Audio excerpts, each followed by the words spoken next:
وما لنا ألا نتوكل على الله وقد هدانا سبلنا ولنصبرن على ما آذيتمونا وعلى الله فليتوكل المتوكلون.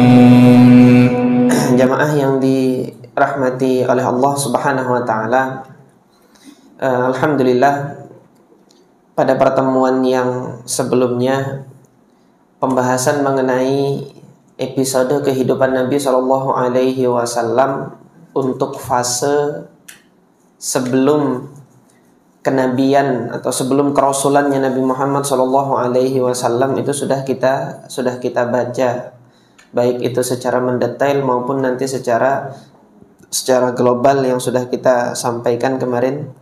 Mulai malam hari ini insya Allah kita akan memulai pembahasan mengenai episode kehidupan Nabi Shallallahu Alaihi Wasallam pasca kerasulan, yaitu dimulai saat beliau diangkat menjadi Rasul sampai nanti Nabi Muhammad Shallallahu Alaihi Wasallam wafat, yang mana keseluruhan fase kehidupan Nabi ini, fase kerasulannya itu kurang lebih berlangsung 23 tahun lamanya. Hingga keseluruhan umur Nabi Shallallahu Alaihi Wasallam yang Allah anugerahkan kepada beliau itu kurang lebih 63 tahun. Nanti ada berapa bulannya itu perhitungannya ada khilaf di tengah-tengah ahli sirah. Kita baca terlebih dahulu muqaddimah dari Syekh Safi Rahman Al-Mubarakfuri yang berkenaan dengan fase atau marhalah-marhalah, periode-periode yang mana para ulama itu membagi dari kehidupan Nabi Shallallahu Alaihi Wasallam. Nah, khususnya di sini adalah fase tentang tahapan-tahapan dakwah yang dilalui oleh Rasulullah Shallallahu Alaihi Wasallam. Qala Syekh Safi Rahman Al-Mubarakfuri Al-Ahdul Makki, masa dakwah di Mekah. Qala rahimahullah, tanqasimu hayatu Rasulillah sallallahu alaihi wasallam ba'da an akramahu Allah bin nubuwwati war risalah ila ahdaini yamtazu ahaduhuma 'anil akhar tamamal limtiyaz. Kehidupan Nabi sallallahu alaihi wasallam setelah Allah Subhanahu wa taala memuliakan beliau dengan kenabian dan kerasulan itu terbagi menjadi dua marhalah, dua periode secara umum, yang mana dua periode secara umum ini sangat berbeda, punya ciri khas masing-masing, punya karakteristik masing-masing periode tersebut, yaitu periode apa saja? Yang pertama Al-Ahdul Makki, periode dakwah Nabi Shallallahu Alaihi Wasallam di Mekah, yang mana panjangnya atau waktunya itu kurang lebih 13 tahun untuk periode dakwah Nabi Shallallahu Alaihi Wasallam di Mekah. Yang kedua adalah Al-Ahdul Madani, yaitu periode dakwah di Madinah, yang mana periode dakwah di Madinah itu kurang lebih 10 tahun lamanya. Nanti masing-masing ini punya karakteristik yang berbeda, yang mencolok antara keduanya. Itu nanti bisa dilihat dari ayat-ayat yang turun selama selama dua periode ini. Oleh karena itu, kalau Bapak Ibu sekalian buka Al-Quran, baik itu Quran terjemahan maupun yang tanpa terjemahan, biasanya mushaf itu memberikan keterangan surah dia Madaniyah atau Makkiyah. Yang secara umum surah Makkiyah itu adalah surah yang turun pada periode dakwah Nabi di Mekah, ketika Nabi masih berdakwah di Mekah. Meskipun nanti surah itu turun di Taif atau turun di tengah perjalanan Rasulullah, dia turunnya bukan di tempat Mekah. Tetapi yang dimaksudkan surah Makkiyah itu adalah surah yang turun pada waktu atau periode dakwah Nabi ketika masih di Mekah. Sementara surah Madaniyah itu adalah surah-surah yang turun setelah periode dakwah Nabi SAW di Madinah, artinya pasca hijrah. Meskipun Rasulullah SAW pasca hijrah ini kan sempat ke Mekah untuk Fathu Mekah, untuk melaksanakan Umratul Qadha, itu kan Rasulullah ke Mekah. Nah di situ ada ayat-ayat turun juga di Mekah, tetapi tetap itu digolongkan sebagai ayat-ayat Madaniyah gitu.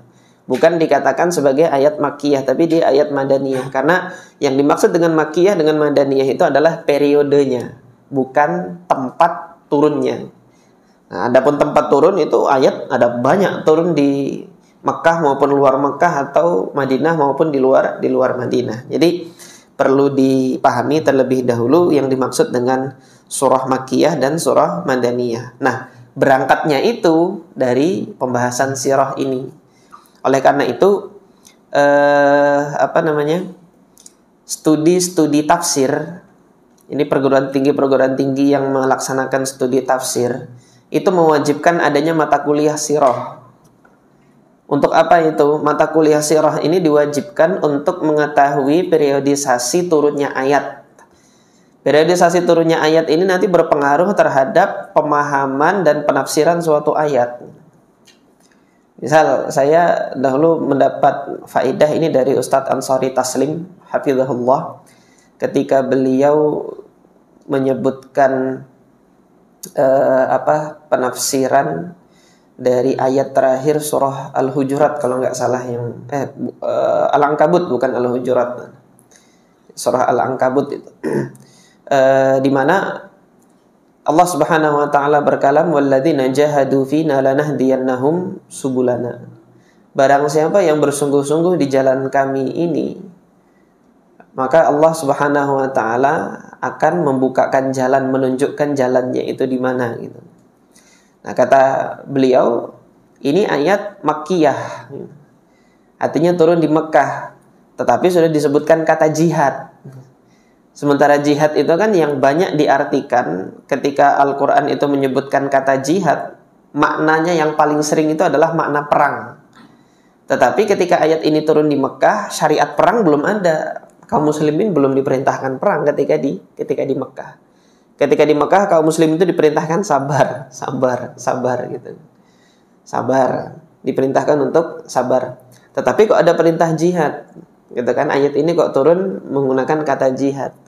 Maka di sini yang dimaksudkan dari kata jihad ini bukan perang, akan tetapi kesungguhan kita di dalam menyampaikan gitu kan, kata Allah Subhanahu wa taala dalam ayat ini, walladzina jahadu fina, dia berjihad di jalan kita. Ini jalan kita apa ya? Jalan Allah, jalan dakwah, menyampaikan al-haq ini kepada siapapun, untuk menyebarkan rahmatnya Allah Subhanahu wa taala, yaitu risalah kenabian Nabi Muhammad ini kita sebarkan ke manapun, sampai di mana kesungguhan kita. Bersungguh-sungguh dulu baru dibukakan jalan. Tapi kalau nunggu jalannya apa, nggak akan dibuka-buka gitu loh. Nggak akan dibuka-buka gitu. Nah, tetapi isyarat itu nanti Allah Subhanahu wa taala berikan. Nanti akan kita lihat di sini kan, ketika kaum muslimin itu dihimpit tekanan dari orang-orang Quraisy, bingung untuk mau bagaimana, ya Allah turunkan surah Al-Kahfi. Di situ ada isyarat ini pemuda Kahfi dulu keluar dari negerinya menyelamatkan akidahnya. Berarti ini ada isyarat keluar. Maka jihadnya gimana? Jihadnya hijrah. Sungguh-sungguhnya itu dalam mempertahankan akidah itu gimana? Hijrah. Hijrah kemana? Harus kemana gitu kan? Cari berita sana sini. Nah, Rasulullah menggambarkan ada raja yang bijak itu di Habasyah ke sana. Hijrah untuk menyelamatkan akidah, menyelamatkan keyakinan kita kepada Allah Subhanahu wa taala. Jadi demikian. Nah, kembali kepada muqaddimahnya Syekh Shafiyur Rahman di sini, wa yashtamilu kullun minal ahdaini ala iddat marahil. Masing-masing periode ini dia punya fase-fase. Likulli marhalatin minha khasa'is tamtazu biha an ghairiha. Masing-masing fase nanti juga memiliki karakteristik yang khusus, kekhususan, kekhasan tersendiri yang berbeda dari fase-fase yang lain gitu. Untuk periode Mekah sendiri gitu kan, dia ada fasenya, fase dakwah sembunyi-sembunyi, fase dakwah terang-terangan, fase dakwah terang-terangan di dalam Mekah, dan fase dakwah terang-terangan di luar Mekah. Kok bisa kayak gitu gitu? Ya, ketika berada di Mekah, Rasulullah SAW masih punya dekengan. Dekengan itu apa? Ada pelindungnya. Secara politis itu paman beliau Abu Thalib, meskipun Abu Thalib keyakinannya itu masih keyakinan penyembah berhala, tetapi Abu Thalib ini yang pasang badan untuk melindungi dakwahnya Nabi Muhammad SAW. Setelah paman beliau ini wafat, kemungkinan untuk mendakwahkan Islam di Mekah itu semakin kecil. Nah, maka setelah tahun ke-10 kenabian, Nabi Muhammad memulai untuk mendakwahkan Islam itu keluar Mekah. Tapi ini masuk periode Mekah gitu. Karena Rasulullah masih bermukim di Mekah. Rasulullah dakwah ke Taif, sampai di Taif dilemparin gitu. Kembali ke Mekah nggak bisa masuk Mekah karena sudah diblok sama petinggi-petinggi Quraisy. Nah, baru ada seorang tokoh yang ketika itu memberikan suaka perlindungan kepada Nabi untuk boleh masuk ke Mekah, sehingga Rasulullah masih berkesempatan untuk bisa kembali ke Mekah. Nah, mulai tahun ke-11 kenabian, 12 kenabian, baru muncul cahaya-cahaya terang dari kota Madinah itu. Ini secara singkatnya kan, pemuda-pemuda yang datang ke Madinah, yang ke Mekah hendak melaksanakan haji, ditemui oleh Nabi SAW secara personal, didakwahi mereka. Mereka mengetahui. Kenapa? Karena di Madinah mereka hidup berdampingan dengan pendeta-pendeta Yahudi.